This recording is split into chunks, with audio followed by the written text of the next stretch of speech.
Again, welcome, folks. It's great to see you all here. My name is Amy Antonucci, and I am on the board of New Hampshire Peace Action. And I'm really glad to welcome you to our Peace and Justice Conversation series online for Monday, August 11th, 2025. Tonight's topic is 3 Friends, 3 Paths to Healing Our Divides. First, we'd like to start with an acknowledgement that we are doing our work on the traditional ancestral homelands of the Abenaki, Pennacook, and Wabanaki peoples, past and present. We honor with gratitude the land and the waterways and the people who have been in relationship throughout many generations. Quick reminder on the Zoom guidelines. We love when your video is on. We'll have everyone's audio muted to start with. The chat will be open for your questions as they occur to you if you want to put them there. And later on, we will do audience Q&A with the hand raising so people can ask their own too. So in tonight's program, we will hear about 3 different organizations: the Compassionate Listening Project, Braver Angels, and Not in My Name, New Hampshire, all with the shared mission of creating connection across divides. Let me briefly introduce each of our 3 speakers. They have lots more I could say about them, but here's my quick intros. Scott Dickman participated in a Compassionate Listening Project journey to Israel and Palestine and another to Alabama. He's a certified Compassionate Listening Project facilitator and serves on their board. He's also on the coordinating committee of Not in My Name, New Hampshire, and a member of Braver Angels. Joel Berman is a certified facilitator of the Compassionate Listening Project and has led and participated in journeys to Israel and Palestine as well as Alabama. He's currently the Blue co-chair of the New Hampshire Alliance of Braver Angels. And then we have Nancy Jo Chabot. I always try to make her name, it's Chabot, serves on the board of the Compassionate Listening Project and also was on the journey to Israel and Palestine. She is now especially active with Not in My Name, New Hampshire, and an active member of Braver Angels. So I'm going to hand it over to Scott next so that we're going to hear a little bit from each of them. They're going to talk a little with each other, and then we're going to be opening it up to Q&A with all of you. So again, welcome. And Scott, go ahead, unmute, and go for it.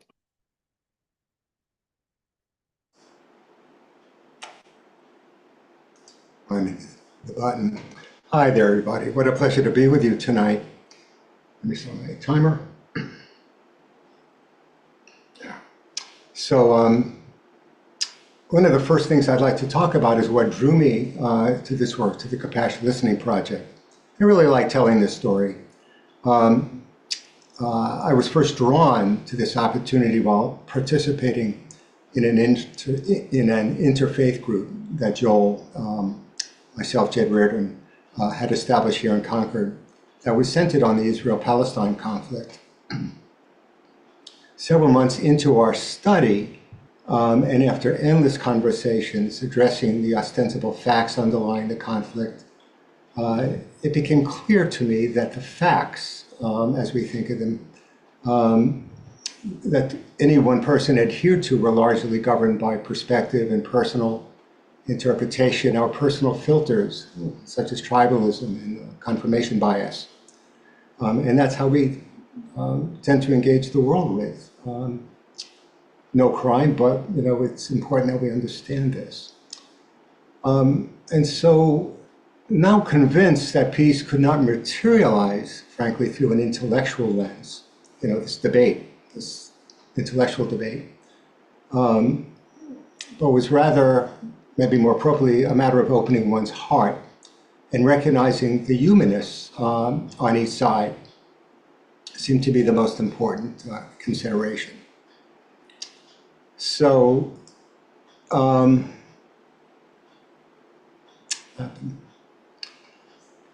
So initially, as I recall, I offered this alternative, to our group, literally in a whisper. I was embarrassed, I was unsure about how this would be greeted in a practical or applied sense. That is until Joel, with us tonight, returned from a 2014 rally in Portsmouth during one of the previous iterations of the Israel-Hamas conflict. And someone suggested that, that he become familiar with the Compassion Listening Project. Next day, Joel came home, told me about the Compassion Listening Project. He repeated the name, that's all it took, and I immediately grasped that was exactly what I needed to address, my whispered solutions to conflict. And that I needed to learn more about this. So we both continued on this path by learning how to bridge divides and create spaces where people could be truly heard without judgment and access deeply held issues. And then we went on our journey, my first, to the West Bank, a compassionate listening journey to Israel Palestine in the West Bank in 2016. And this experience confirmed that my intuition was on the right path. The photos that Amy is now sharing were taken in the Al Arub refugee camp we visited. The experience of meeting and looking in these children's eyes, as well as bringing their stories home, as everyone requested we do, was the antidote to believing that stereotype, that every Palestinian is a terrorist. Or so I hope. In regard to what compassionate listening offers, it is the recognition that both sides, everyone concerned in conflict of every level and every type, daily and in terms of mass events like war, that everyone has a partial truth, that we must listen to each to discern and acknowledge the partial truth that everyone carries, particularly those with whom we disagree. There's no getting around that. And in the Compassionate Listening Project, we create a safe container, as I like to think of it, as we like to think of it, free of judgment and for people to learn about themselves, promoted by our deepening questions. And when we access those issues together, we are both transformed by this process. I mean, really is spiritual, to be quite honest with you. That's how I always considered it, that the space we create is a sacred space. So briefly, if you're wondering, as would be appropriate, listening to this, if you're wondering how we personally manage advocacy, because we don't take sides in our compassion listening role, the only thing we advocate for as an organization is compassionate listening and that judgment-free space that enables this opportunity to emerge in individuals as well as ourselves. And so we join other organizations who do traditional advocacy work, Hampshire Peace Action, for instance, and others, to fulfill that need. A concrete example, doing our compassionate listening practice meetings, which every few weeks, once a month or so, someone would volunteer in the course of that meeting to step forward and share a situation or an issue that is, pressing. And on one such occasion, an individual in our practice group spoke of an incident at work that very day when his own boss treated another individual, an employee, terribly. Terribly. I can't emphasize that enough. It was quite unbelievable. And he stormed into the boss's office and took him to task and berated his boss for his lack of decency and how he treated this other employee. And what I will never forget is someone in the practice group then asked that speaker what we refer to as a deepening question. Where did you find the courage to do that? And I also recall that in a nanosecond, the individual, it just welled up clearly, that, in a nanosecond, the individual said, my father. Well, that individual was me, and the experience completely transformed my relationship with my dad, with whom I had a years-long strained relationship. Looking at the negative, I couldn't imagine that there was, a positive basis for our relationship, and truly it was transformative. So I thank Compassionate Listening for enabling me to access that, and it's available to everyone. So what keeps me hopeful? Well, firstly, we know what the alternative is, to seeking humanness in each other. And we know how poorly that works. We know what happens. And so currently I facilitate an Israel Palestine discussion group, now closing in on our third year.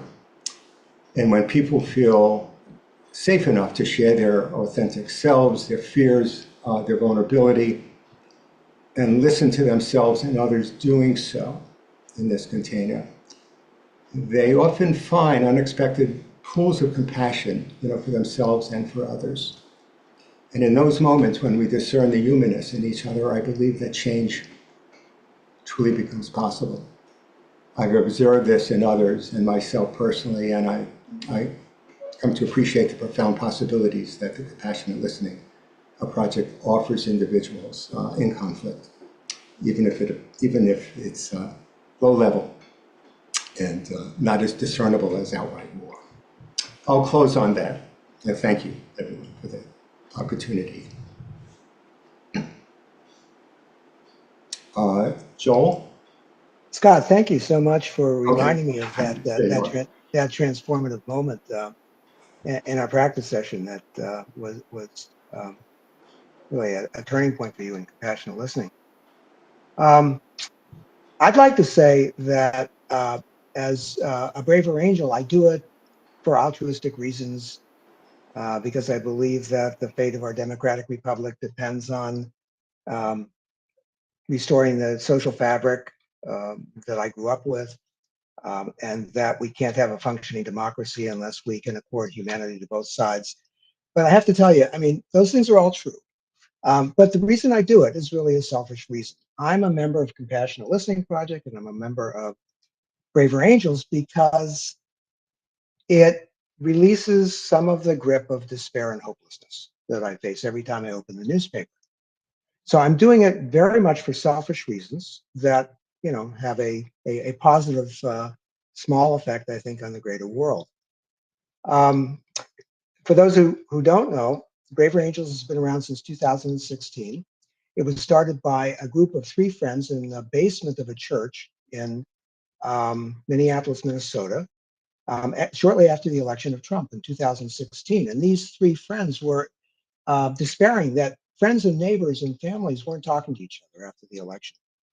And they decided to create an organization on a small scale to bring reds and blues together for a workshop in a basement of the church for 3 days and to structure it like family therapy. Because one of the founders, Bill Doherty, is a family therapist, and he's a master at taking family therapy principles and um, creating a large scale model for that. And that's what we have now. We've got about 15,000 members in every state who are learning not to come to agreement with one another, but learning how to disagree better with each other. Because, I think going back to the Federalist Papers, James Madison recognized you need a loyal opposition. One side cannot solve our nation's problems, and that bipartisanship is absolutely essential for the endurance of any policy. My reasons for getting into Braver Angels, I was very active in compassionate listening, but we had a hard time recruiting Reds to our compassionate listening membership. And also when we took these trips to Alabama, we were having a harder and harder time finding Red speakers who would be willing to talk with us. So I have been a nominal member of Braver Angels since its inception, and attended the 2023 National Convention in Gettysburg, Pennsylvania. And my motive was, I did have a curiosity about Braver Angels, but my real motive was to try to recruit Reds for our next trip to Alabama. Because at Braver Angels National Conventions, you have to have an equal number of Reds and Blues. So there I was in plenary session with 800 people, half of them red, half of them blue. and with some trepidation, because I live in a blue cul-de-sac of a blue neighborhood of a blue community in a blue county, and I haven't had connecting conversations with people with whom I disagree politically for a long, long time. And at the end of the plenary session, the facilitator said, look around, find somebody with a different color lanyard. Mine was, oh, I have a blue lanyard, I noticed. Oh, you have a red lanyard. And the facilitator said, go over and ask that person, why did you come to Gettysburg? And then don't say anything, just listen for 4 minutes. And then trade places. And then after the two of you are done, find 2 other people. And you introduce your new friend, Joel, to these 2 people and tell them why your new blue friend came to the Spring for Angels Convention. And what that does is so powerful, because people don't talk about coming to a Braver Angels workshop or convention because they feel so strongly about government waste and fraud, or about a specific issue regarding government. They come because they're committed to the survival of our democratic republic, and they tell each other, one another, their life experiences that lead to the values that have informed their perspectives on these issues. And when you get down to that level of one-to-one, small-scale conversations, every meal for every day of a 4-day convention, you find out that, you know, these people are a lot more like me than I ever thought possible, and that we're not as far apart as I thought we were, as our politicians would like us to believe, as the pundits and the chaos entrepreneurs want us to be, the people who make money off our division and polarization. And there are many ways in which Braver Angels can bring people together from across the divide. We've got workshops, we've got debates, we've got seeking common ground workshops, one-to-one conversations with somebody who's demographically or racially or politically different from you, all structured in a way that enhances respectful communication, not to change the other person's view of on an issue, but to change my view of that other person. I'll stop at this point and pass the baton to Nancy Jo. Thank you. I too am a member of Braver Angels and a practitioner of compassionate listening, and I sit on the board of the Compassionate Listening Project. I like to think that listening is my contribution to the organization, Not in My Name. Not in My Name is a group of Jews who signed on to an open letter in April of 2024, 6 months after the Hamas attack on Israel and the Israeli attacks on Gaza. And the letter asked our representatives for a sustained ceasefire, the release of the hostages, full humanitarian aid via UNRWA, prohibition of military aid to Israel for its use in Gaza and the West Bank, a freeze on settlements in the West Bank. And the letter concluded with, our histories as Jews has taught us too well the unimaginable tragedy that results from the dehumanization of others. Our religion teaches us the concept of tikkun olam, heal the world. Our Judaism calls on us to speak out and to make clear this is not being done in our name. So this is a group of Jews from New Hampshire. Wasn't a group before. We're not from the same communities. Some are in synagogue communities. Some have never been. Some have a Jewish education. Some don't. Some are Zionists. Some are anti-Zionists. We don't belong to the same groups. In Jewish communities in New Hampshire, these points that we're trying to make are rarely expressed. But some felt a need to speak out and just reached out across the different paths of connections and asked if others would sign on too. I think the first letter we published had 80 signers from around the state. We hope that hearing this message from a diverse group of Jewish constituents might have an impact. Here are the things that we do, Not in My Name. We reach out to by publishing ads in the newspaper. We send out updates And we hold events, movie screenings primarily, but we're also embarking on an event with a speaker. We do these to reach out, to educate, to listen to our fellow New Hampshire citizens as they struggle along their journey of seeing what's happening now in Gaza and the occupied territories. The thing I value so highly in this group is that we have a common point of intersection, but different backgrounds and pathways to that point. We're all different. And by listening to each other and highlighting each person's gifts, we make a better team. Some have the gift of words and writing. Some it's listening. Some it's feeling and emoting. Some moderating. Some it's simply persistence. And our fearless leader, Bob Sanders, may be doing it by pedaling. And for me, when I start to feel weary, I only have to remember that Bob is pedaling across the country in his raw Gaza efforts, the ride against war in Gaza. And even after he was hit by a car and recovered from a concussion, he got back on his bike and continued the ride. In Judaism, we have a guidepost from one of our texts called Pirkei Avot, the wisdom of the ancestors. It's lo alecha chamlecha ligmor. It is not for me to complete the task, nor am I free to desist from it. So the part that I do is work on the team that arranges for screenings of films on the topics of Israel and Palestine. We specifically, whenever possible, choose documentary films where we hear a person or a group's personal story. And my goal is also that the films conclude with a possibility of hope. Then after the film screening, we host a community discussion facilitated by Ann Romney. Like Scott and Joel and I, Ann also has gone on a compassionate listening journey to Israel and Palestine. Ann and I both went last in 2019, where we had the rare opportunity to stand at the Gaza border and listen to people on both sides of that border tell their stories. That experience was formative for our work with Not in My Name.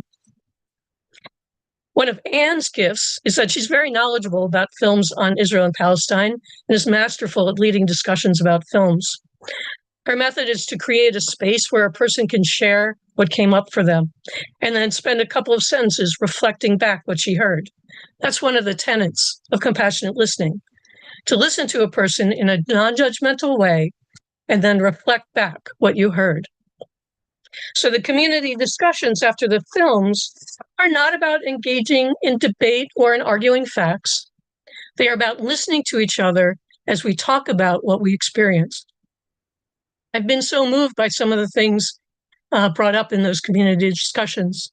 I remember one person who shared that his background is being the child of 2 Holocaust survivors and how that history impacted some of how he saw the film.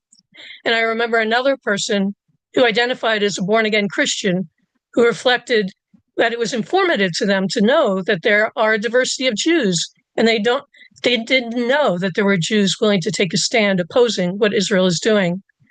And they shared with me that there's a diversity of opinions among born-again Christians, which was something that I hadn't understood. We will continue to screen movies, but our next effort in 1 month from now is to bring in a speaker, Miko Peled, who is an Israeli-born Jew, son of an Israeli general, and grandson of one of the signers of Israel's founding documents, who saw early on that Israel's treatment of Palestinians is unjust and must change. And he created a place called the Palestinian House of Freedom in Washington, D.C., to clear a path for a Palestinian story. He is now anti-Zionist. Not an easy position for many of us, Not in My Name, to hear. But we feel that it's crucial to hear this perspective and his story of transformation. To conclude what fuels hope for me, there are many things. The more we read nationally and locally, the more we see our co-humans writing eloquently about Gaza. People are not turning away. That people do come to the movies, even though the films are difficult to watch, another proof that people are willing to see what's happening. And also that our non-Jewish friends are right in there with us and Not in My Name to help and serve on the film team and offer support, even as we Jews stumble through our own history of trauma and triggers that lead us to this common cause. So deep gratitude for everyone who helps or who comes to the films, who signs the letters, who makes calls, does anything. Thanks. Thanks, Nancy Jo. So I hope that we conveyed that, we have a lot of overlap. We all overlap because each of us helps out with the other's primary passion, and that the different avenues that we've chosen have some overlap and some shared principles. But I want to point out one basic difference and then ask Scott and Nancy Jo for your thoughts about what principles do we have in common. So compassionate listening is a practice that is really designed to to offer listening as a gift, to put our judgments on the shelf, suspend them, and really try to put ourselves in the other person's shoes. It's not intended to convince somebody. It's really offered as to create a safe space for that person to explore their own values and their own story. The organization that I represent, Braver Angels, is not nonpartisan. We want to reinforce our partisanship. Each side adheres to their principles, but humanizes the other side in order to understand why a person representing a particular point of view has that point of view. Not in My Name is actually an advocacy organization. They believe that what's happening in Gaza does not represent their views, and they are unabashedly opposed to them. So 3 different grades of judgment in each of our organizations. Now, having said that, in what ways are we similar? What are some of the principles that are common to all 3 of these organizations?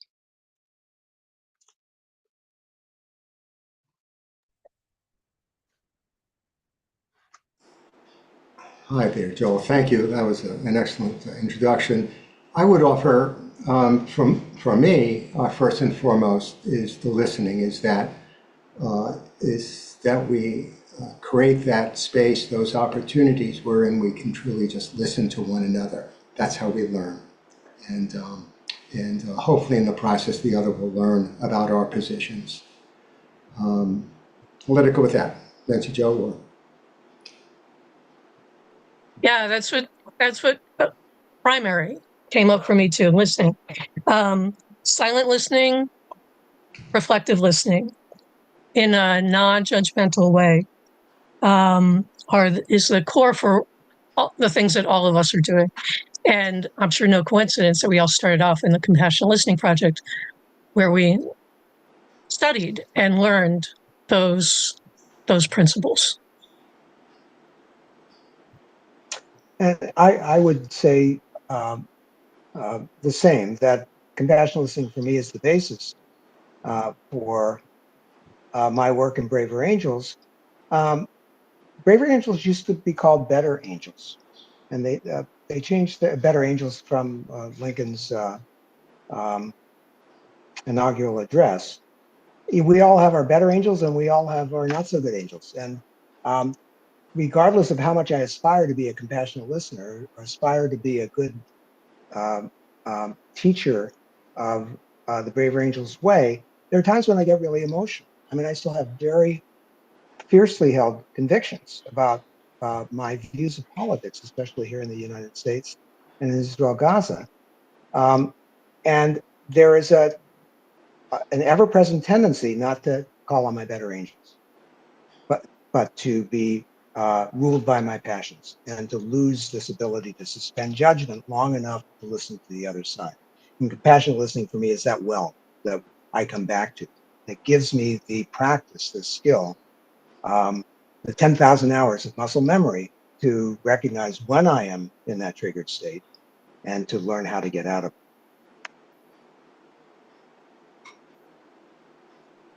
So what are some of the biggest hurdles for each one of you in the work you do? And how do you address them? I'm going to leap in again. Forgive me, Nancy Jo.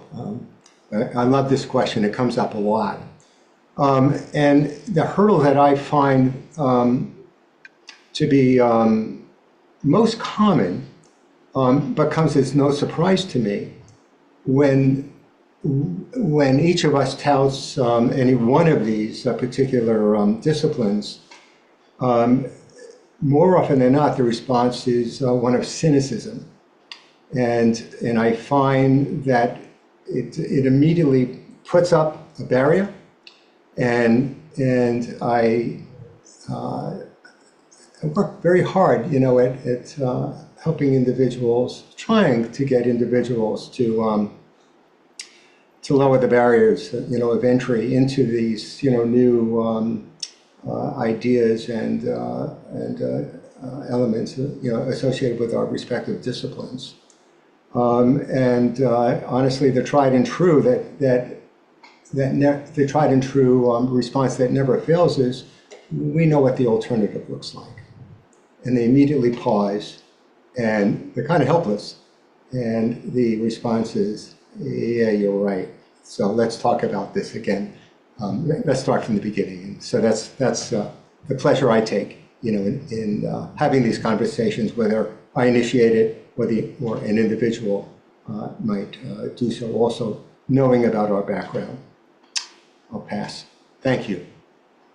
We have time for Nancy, Joe, Amy to answer that question.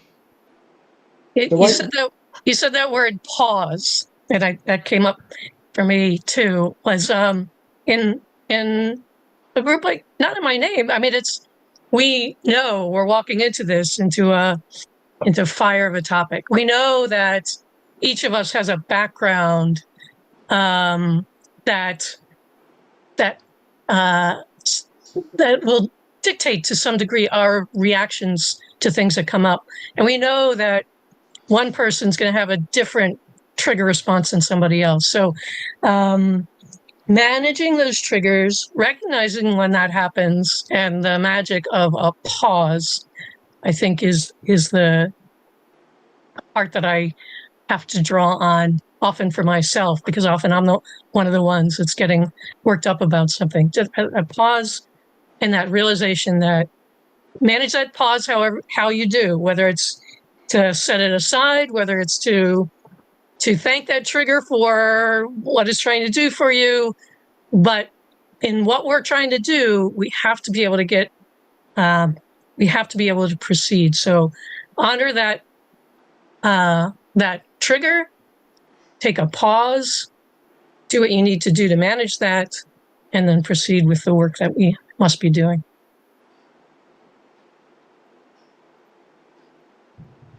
Thank you all so much. This is a great conversation, and now we're going to open it up a little bit. So if folks attending have questions, you can use the chat or use your hand raise function so that I can find you and we can hear directly from you. And right there, Jennifer is ready with a question. Okay, Jennifer, it should let you unmute now. See if that works. Try again.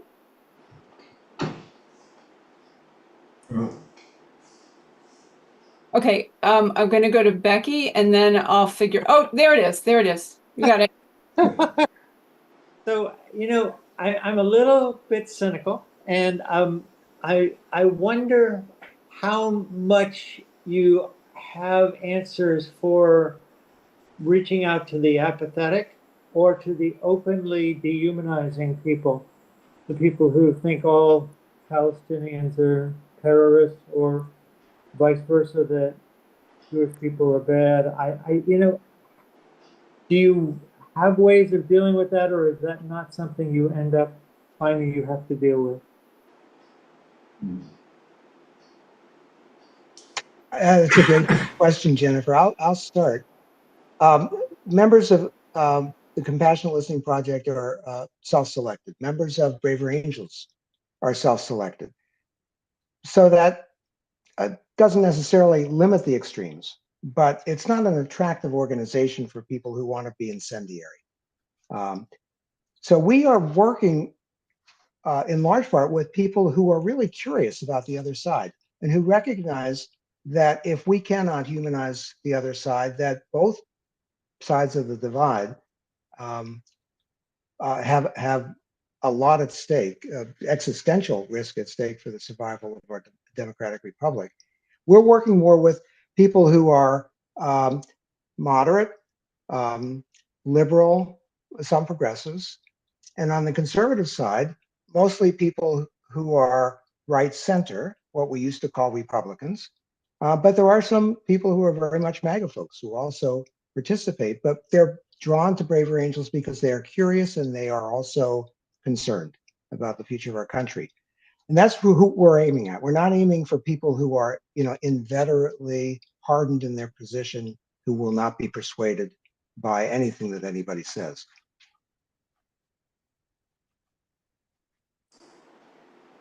I'm going to jump in very quickly. And Jennifer, I too appreciate the question, and it's very real. And in a very personal way, I really feel called to converse with these individuals, that may be on the fringe. I have a very dear friend who is Republican. I'm not. And we're in dialogue, throughout the year, about topics. And I find it fascinating. I learned so much about not only a perspective, but about human nature in the process.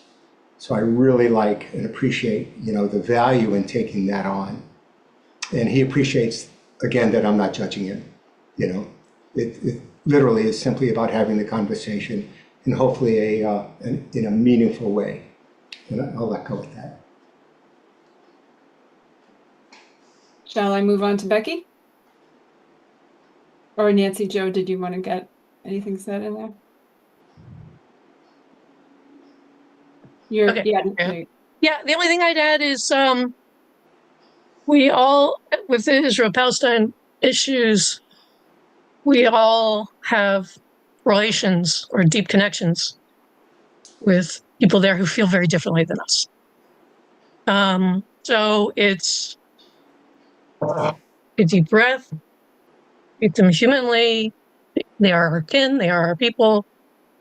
Take a lot of pauses and try to be a listener when it's possible.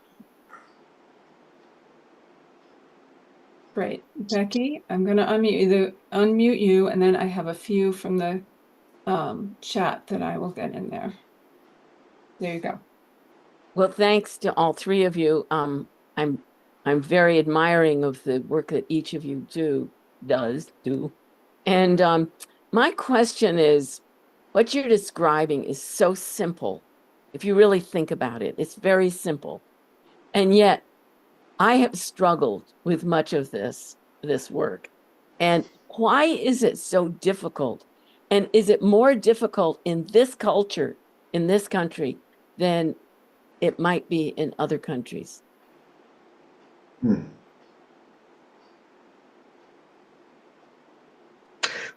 One thing that comes to mind for me is that I think it's natural for me to think that I'm enabling views that I don't disagree with. I'm sorry, that I don't agree with. If I listen to that person and give them airtime, that I'm somehow endorsing their perspective. And is that me? No. We're good. Okay. And that's really not true. I mean, opening my eyes and ears to somebody else's point of view in no way endorses them. What it does is saying, I'm interested in your perspective and I want to understand not only what you think, but why you think that, what kind of life experiences you've had, and what kind of values underpin those perspectives. Your question about whether it's harder in this country compared with others is a great one that I can't answer. Maybe one of you two can. But what I would say is that one of the reasons it's so hard, Becky, is, and you know this, everybody here knows this, is that there are a lot of people out there who profit from our polarity. They profit politically, they profit monetarily, they profit in terms of their influence. And there's also an awful lot of attack from the extremes of each side. If somebody turns coat, if somebody who is a progressive takes a point of view that's anathema to the extreme left, let's say with gender identity, that person sometimes loses their position at Harvard as a professor of history, which has happened. The same thing happens on the other side with extreme right. Anybody who deviates from the MAGA line is, going to be primary. And I think it's contagious, and we're in a state of extreme polarity, where we've lost the virtues of learning how to be human with one another. So it takes courage to take a stand on this and not think that you're somehow aiding and abetting the enemy or being personally attacked.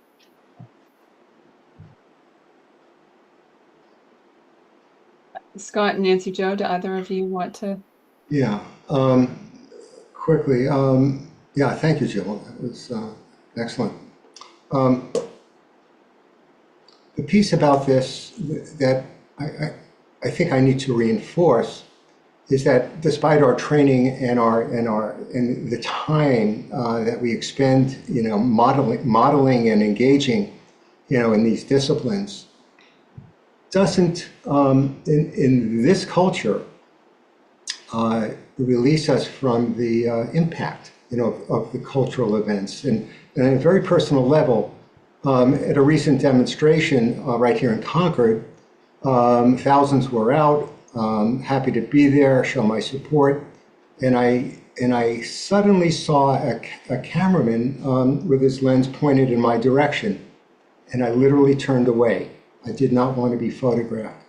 That would have been unthinkable. That was unthinkable, 10 years ago, and so there are issues associated with this sort of normalization of violence, in our political culture that have gotten completely out of hand and make meaningful conversations more difficult than they have been and they need be. I'll just put it that way. I just needed to personalize it. And I'll just add very briefly, part of what we do for each other is we listen to each other. We have breakfast together every once in a while, and Becky's part of that sometimes. And so I'd say to Becky, it gives me the next question I want to ask you when we have that breakfast is, you have so much experience working with people from other cultures, and do you ask this question? Do you have any insights from that?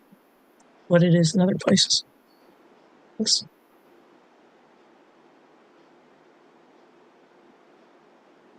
Are you wanting Becky to answer or think on it? She gets to think on it. We're not putting her on the spot. Okay, great. I had a few from the chat that I wanted to bring in before we get back to the raised hands. Heather says this: love what you're doing and wonder how to respond to racist, inhumane, and conspiracy-laden remarks from friends. I tried listening and gentle questioning and was met with defensiveness and avoidance every time. I needed to take a break from the connection. At what point are you enabling someone by not standing up for the vulnerable?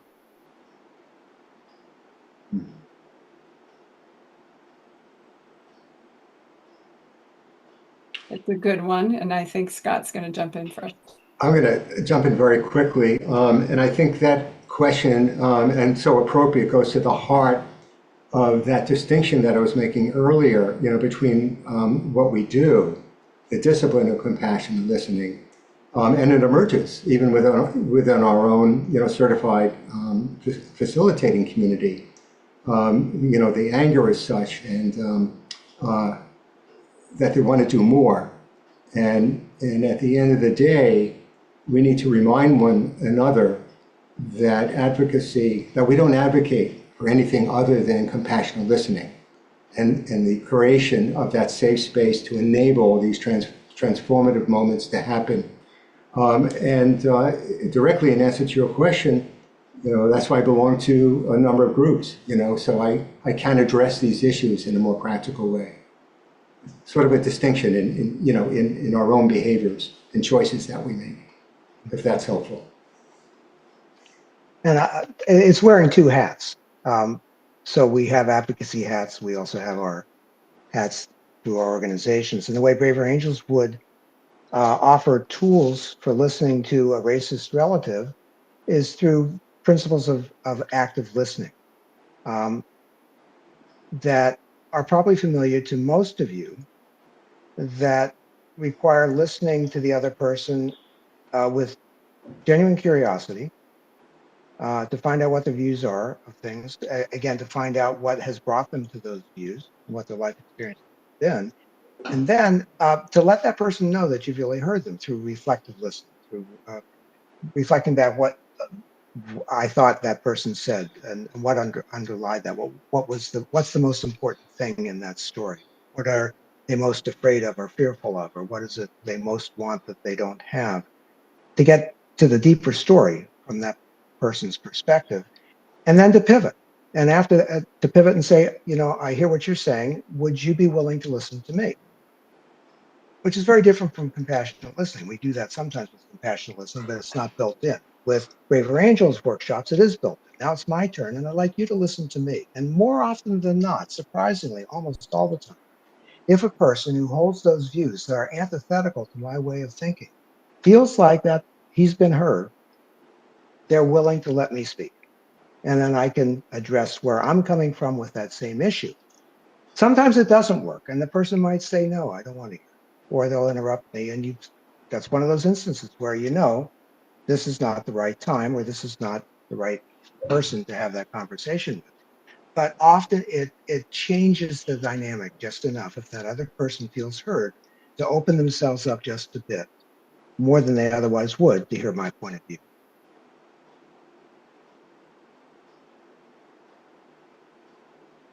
Nancy, Jo, do you want to add? I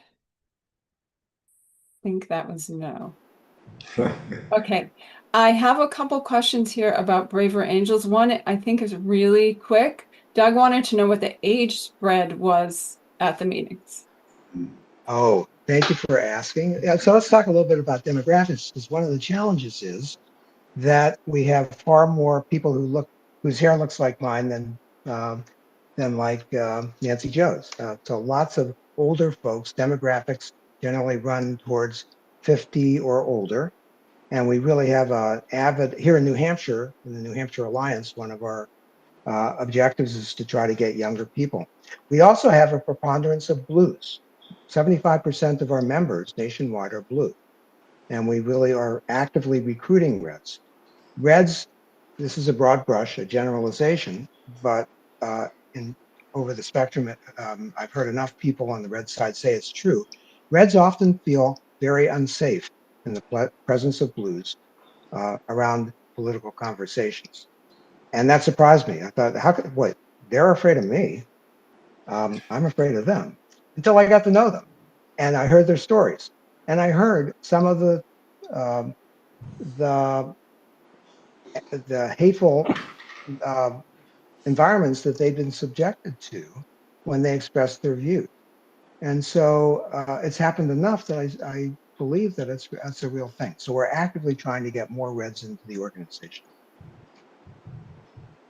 Which is a great segue into this question that Luke had. And so you outlined your work entirely in the red-blue categories. How does your work incorporate the views of others who don't fit in those, such as independents, socialists, libertarians, etc.? We want them all. Greens? Yes, and Greens. We want them all.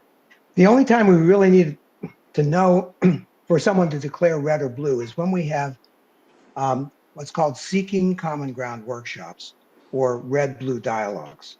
And these are workshops online and in person, in which it's important, the structure of the program requires that we have an equal number of reds and blues. And if an independent, a libertarian, a green wants to attend, we ask them to declare, do you tip more red on this or more blue on this?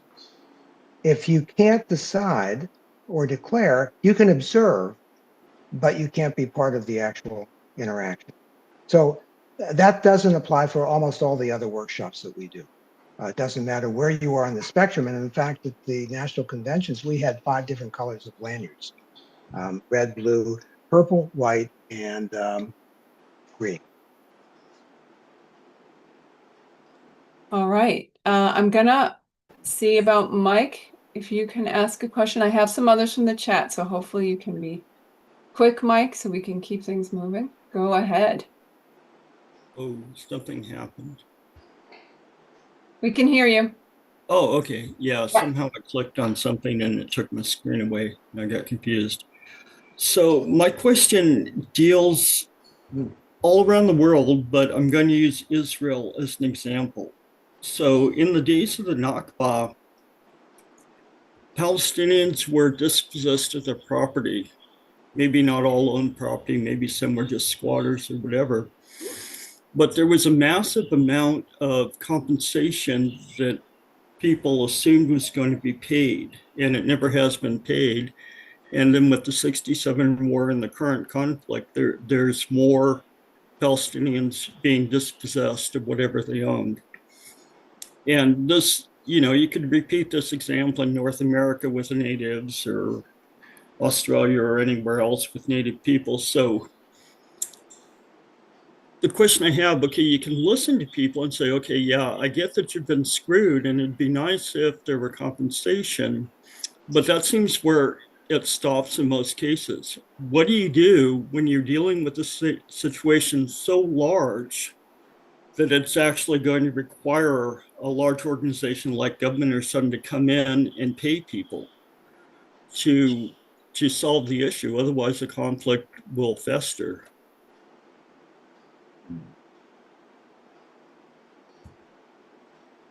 Thank you, Mike. I'm not sure if I guess part of how your work fits into some of these larger organizations or processes. I think Scott is ready to.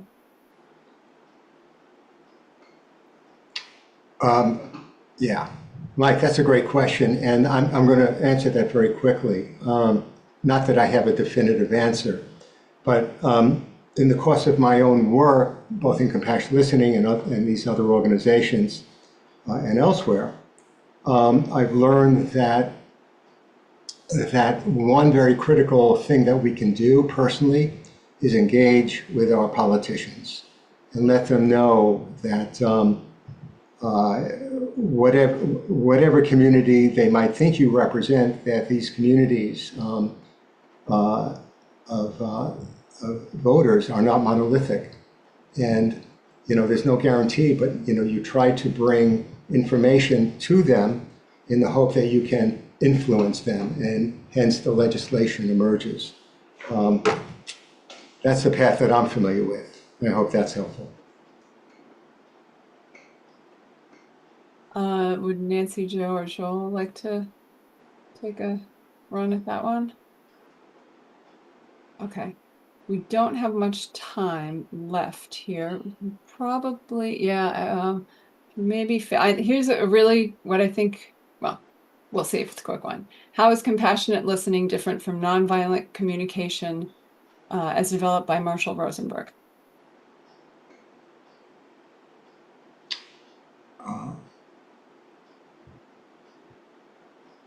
I'm looking for it in the chat. Where is it? I didn't hear it. I think Joel is ready to speak about it. Joel, do you want to? That's good. Well, Scott may know more about this, but there is an awful lot of overlap. I think there are some differences that I think are minor. I've never been a student of nonviolent communication, but we had a practice group for compassionate listening that ended with at the time of the pandemic, and several of the members of our group were members of nonviolent communication.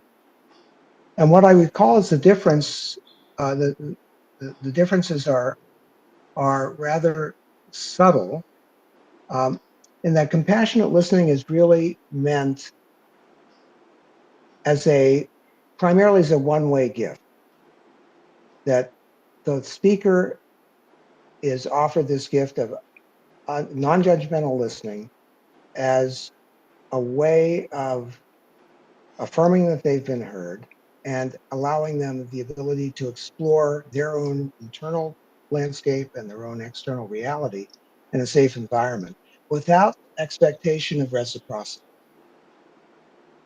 Now, often we get the reciprocity, and we certainly want that two-way conversation, but it's not baked into compassionate listening.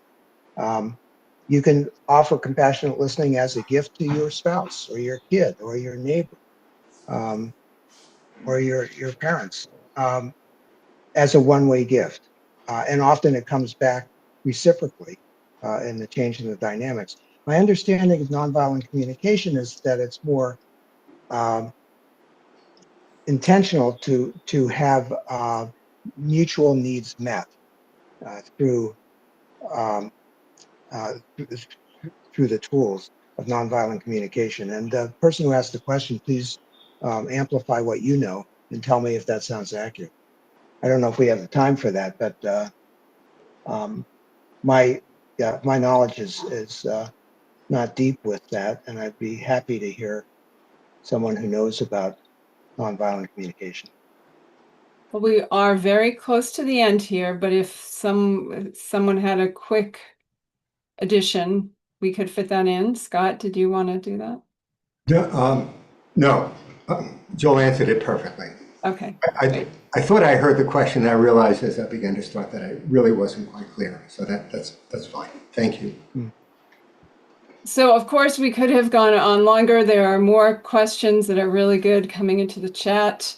And we thank you all for attending, for participating. We're sorry we did not get to them all, but these are our friends, Nancy, Jo, Joel, and Scott are here in our community, and I'll bet there will be other opportunities. And if any of you three want to put into the chat some links for follow-up, I'm going to put in New Hampshire Peace Action, Not My Name, and that Miko Paled event that was mentioned before, but we welcome any other ones, okay? And now I have a few things to quickly say. First of all, again, thank you. And we are always glad to have you. This series is free. It is open to everyone. New Hampshire Peace Action always accepts donations and really is grateful for them. So I put a link to that. It's nhpeaceaction.org/donate. Again, I put some info. Oh, that doesn't look right. I think one of my links is not right. Anyway, NewHampshirePeaceAction.org/events is a good place to keep up with what we are doing. And I will tell you a few things that are coming up.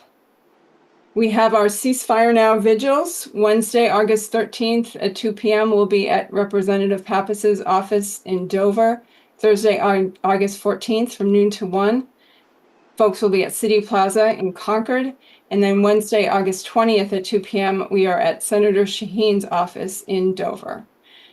Our next Peace and Justice conversation on Zoom will be Monday, August 25th in 2 weeks, 7 p.m. Eastern Time.